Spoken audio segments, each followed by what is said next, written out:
Sa inyo mga kapobre, kamusta? Medyo malamig na dito sa Canada. Maghahanda muna kami for our birthday. Malapit na birthday ko ay sa Sabado, 11. Tapos si pinaka-birthday ni siya last Tuesday. Nag-usap kami, maghanda kami para sa mga kabayan namin dito. Kaya agluto muna tayo. Sisisig tayo.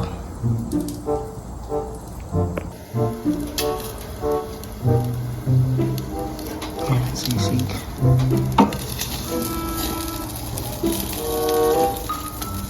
Ito namin.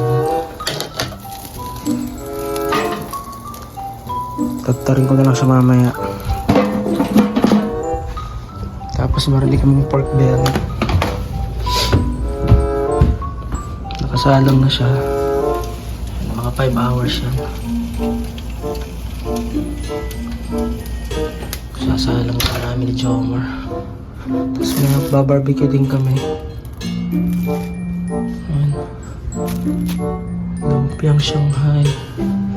Tapos to chop suey. Pansit meron din mamaya, dadalhin natin Marisa.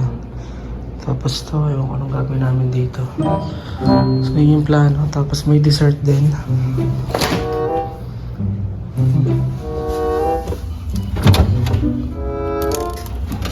Ikon kami dito, buko pandan. Ito sasama ko sa sisig to. Prito ko ito mamaya. So yan, update ko lang kayo mamaya sa mga mangyayari. Medyo malamig na din kasi yung kakayanin namin mamaya sa labas. Ang plano namin dito mamaya kami mag-celebrate. Kung malamig, di sa loob na lang.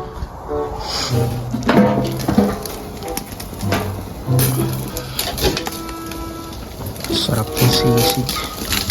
Luya tsaka sili.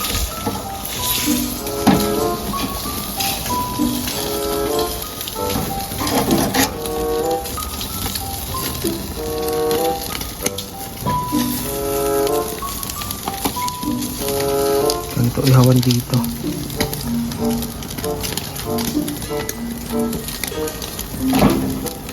Tapos may bigay din si Kuya Beral kanina. Padala din siya ng karne. Tinutuluyan ko sa bahay. May-ari ng bahay.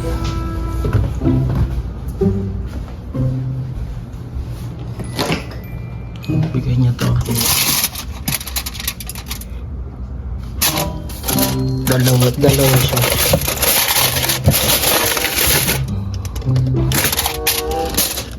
Tingnan namin kung anong pwede namin iluto doon. Tapos may regalo din kanina yung kahapon after ko ng work. May regalo si Sir Ray, yung regular customer namin doon sa cafe. Hindi siya sa akin, mamaya pakita ko sa inyo. Ipa-take ko na lang kaya. Tapusin ko lang to.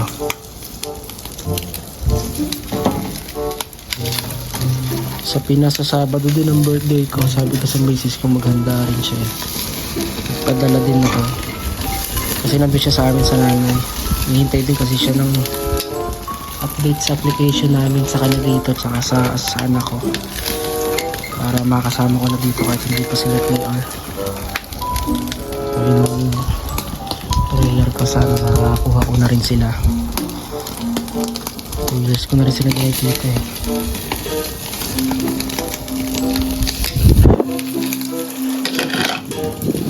Gusto ko po na ito. Patakot pa. Lamig. Tayo ng temperature ngayon pero next week magkaka-snow. So mag-i-snow next week. Ang parang Sunday tsaka Monday yan may snow na. Grabe.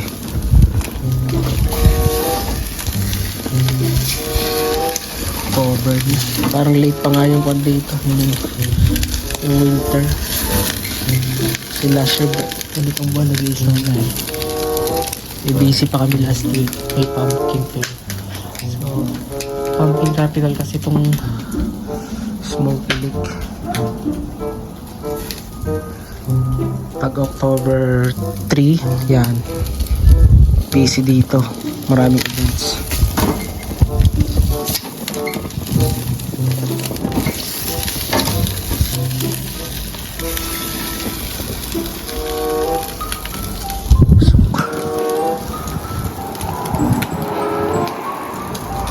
Update ko na lang ulit kayo maya maya. Tapusin ko lang to.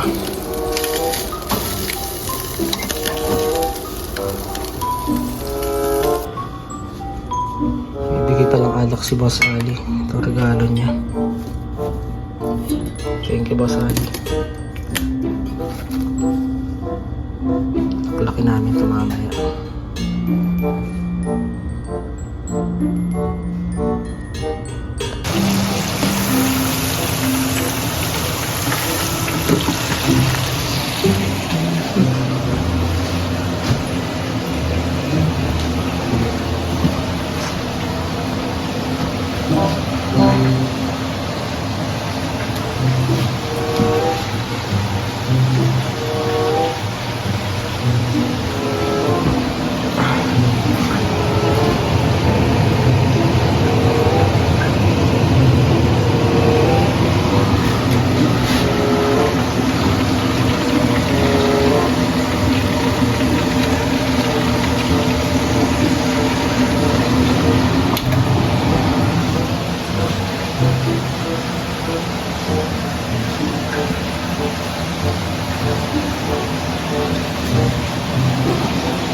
Should not give up on Wait, can you put new hands on Gabriella? my mind. Don't need to think it over. If I'm wrong, I am right. Don't need to look no further. This ain't us. I know this is life. Lord, we look up to you this very moment, our dear brother and sister Pitu and Josephine, Lord God. Thank you for their lives, Lord God. We know that you started a good work for their lives, Lord God, and you are faithful to complete it, Lord God. And as you said in your word, so much that your purpose is to prosper them and not to harm them and to give them hope in a future, Lord God. Amen. Thank you, Lord, for this food that they have prepared, Lord God. Bless the hands who prepared it, Lord God. And may give nourishment, Lord God, to our bodies. And may their lives, Lord God, be continually shining, Lord God, because you are in their lives, Jesus. May also we request that you will always be with their families, Lord God. Pay back home, Lord God, in Amen. Philippines. And we live up to you all their plans and whatever you like them to be, Lord God. In Jesus' name we pray. Amen. Happy birthday to you. Ang powerful. Not for you. And it's not your Energetic ah. Checking. Hello sa inyo mga kapobre. Medyo pause pa ako. Anong oras na? Alauna na. Sarap ng tulog. Nag-enjoy masyado kahapon ng birthday celebration namin. Medyo napainom tayo kaya napakanta ng marami pati kaya medyo pause. Masaya naman ang birthday kahapon. Enjoy naman kami. Dalawa kami ni Pina nag-celebrate kahapon. Yung isang kasama ko dito sa Smoky Lake. Ayan, enjoy naman, maraming bisita rin kahapon. Tapos ngayon, ayan, maraming kalat. Yung mga damit ko may usok yan. Kasi nag-ihaw kami. Mostly kasi nung handa namin is grilled talaga. So yan, nag-ihaw kami from 12 PM. Nandun na ako sa bahay nila. Doon kasi namin sinelebrate yung birthday namin. Tapos nakauwi yata ako alauna na. Ayan. Pero masaya naman. Sa Sabado pa naman talaga yung birthday ko, sa October 11. Tapos si Pin, October 2 siya. Pero napag-desisyon namin celebrate ng October 8. Yan, kasi day off din ako noon, Miyerkules. Tapos may plano pang isa kasi marami kami magpa-birthday ng October. Sa Sunday, October 12, magsa-celebrate uli. Kaso may pasok ako, kaya sabi ko titignan ko lang makakahabol ako. Kaya yung handaan namin, separate yun. Para at least day off din ako yun. Nandun talaga ako from start ng celebration namin. Masaya naman. Ayan, init sa labas. Pero kahapon medyo malamig. Tapos ayan, may mga regalo din bigay sa akin. Ito yung mga regular customer namin. Sa cafe yan. Thank you, Sir Ray. Bigay siyang medyas. Hindi ko pa nabubuksan eh. Pero yun yung bigay niya. Ayan. Tapos tuminig bigay din sa akin ng tumbler. Ayan, thank you, Ate Alma. Bigay niya sa akin kahapon na birthday niya.